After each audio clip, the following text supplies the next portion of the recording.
Hello, viewers. Good day. It's a beautiful day. It's a day that the Lord has made, and we will rejoice and be glad in it. Welcome once again to Heart Matters podcast. Let's talk Heart Matters with Pastor Glory Sampson, my humble self.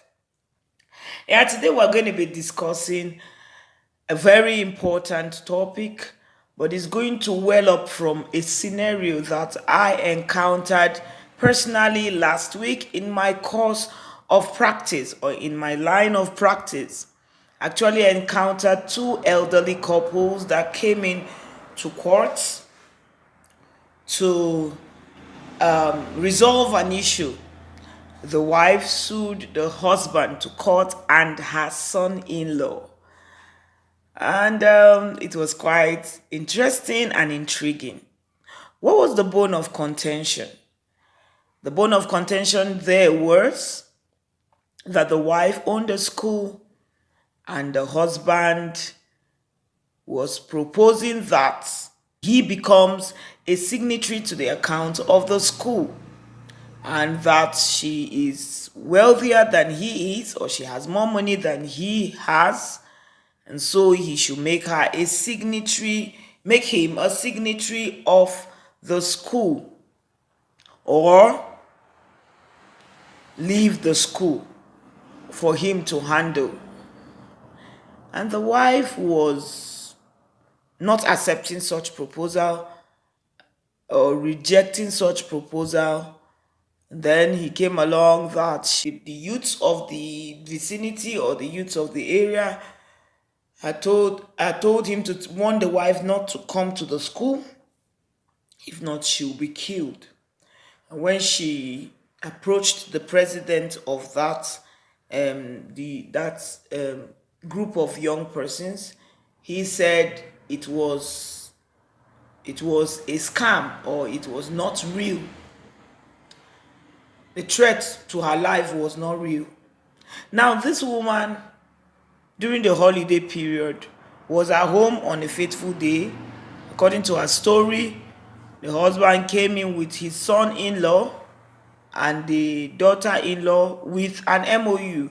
An MOU means memorandum of understanding, that she should sign or else she will not be allowed to go out. According to her, they locked up the place and promised to beat her up if she don't sign that MOU. And because she was scared, she had to sign under duress. The MOU was presented in court, and when she was able to escape, she resorted to some friends and family members who advised that she should sue the husband. Now, these couples have been married for 41 years. 41 years of marriage. The man is very wealthy. In the man's testimony, he said that the land where the school was built is his property. He bought the land, but the woman went and changed his name, or the ownership, or registered the land or the property in her name in the land registry. And then some blocks in the school was built by the man. And now that he's financially bankrupt and the wife is richer, he needs to be a signatory to the school. The wife in turn is saying that, I've lived with you for 41 years. If you need money, you can tell me, I will give to you. But making you a signatory to the school, or handing over the school to you, or running the school together with you, I don't want that. Actually, this was the issue that led her leaving the house to Niger State. All right, let's talk about the issues in this matter. 41 years of marriage. 41 years of marriage. And here is it with such a huge issue. Should the woman own a property? Should a woman own a property in her name? Is it okay for a woman to buy a property in her name? Is it out of context? Is joint account okay? Should personal properties or personal accounts, should the other party be a signatory to personal accounts? I know some will be of the view that no, they shouldn't be. Some will be of the view that yes, there's nothing to hide. Marriage is the coming together or the fusion of two people to become one. So, is there any form of individualism in marriage? Is it okay if the woman is richer than the man? And what should she do when she has more than the man?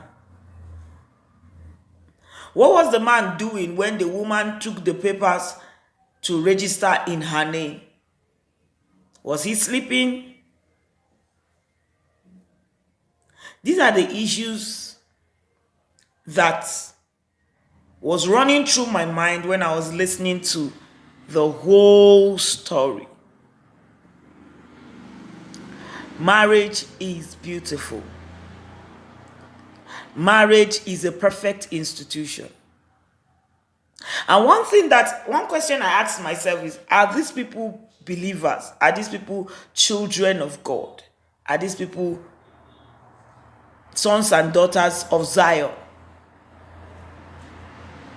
Because at that age, I could see him, the man, her husband, and his son-in-law on one side, and she on one side, and her other in-law who was behind trying to lead her on what to say.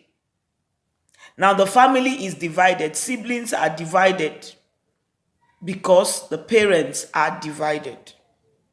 At that age, 80 years and above, the man could even barely stand in court. Should we be dragging ourselves to court after 41 years of marriage? What went wrong? Whatever was handled, whatever was tackled on that day was something that was ignored at the commencement stage of the marriage, or at the relationship stage of the marriage. So I really want you to look at the story and just give me your views. 41 years. Is it wrong for the woman to be a proprietress? Is it wrong for her to own a school? And is it also wrong for the man, since the school is built on his land, the land he purchased, is it wrong for him to be a signatory to the account of the school? At what point is it wrong? Or what makes it wrong? And what makes it correct? Because I know people will be of different views. I really want to hear from you in this video. And should the children or in-laws be involved? Should the in-laws, that's the males, should they be involved in such matters that is going on between their father-in-law and their mother-in-law? Do they have the rights? Do they have the right to lock up the woman in the house and force her to sign an MOU? Is the woman right to drag her husband and her son-in-law to court? Is she right? Is she justified? After 41 years of marriage,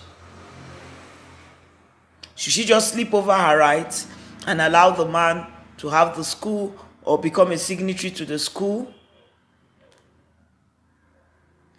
I want to hear from you. I want to know what you think. And I want to know how you feel about the whole marriage thing. Marriage is beautiful, like I said.